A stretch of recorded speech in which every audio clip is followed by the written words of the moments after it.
Jadi saya sih kesini awalnya dapat rujukan dari puskesmas karena kaki kanan saya itu sebelumnya bengkak mas, ada varises.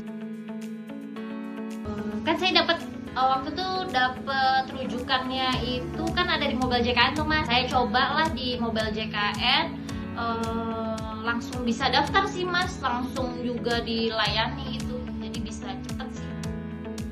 Kalau untuk fotokopi berkas sih saya nggak diminta sama sekali ya Pak. Cuma emang ini Mas, kemarin tuh saya dimintain untuk melihatkan KTP asli. Karena katanya untuk mencocokkan data. Terus kemarin juga saya ada daftarin fingerprint juga. Nah, jadi cuma KTP aja sih, alhamdulillah langsung ada gitu. Kalau saya sih jujur ya merasa terbantu sekali dengan BPJS Kesehatan karena sangat membantulah pasti untuk semua kebutuhan kesehatan kita jadi tercover.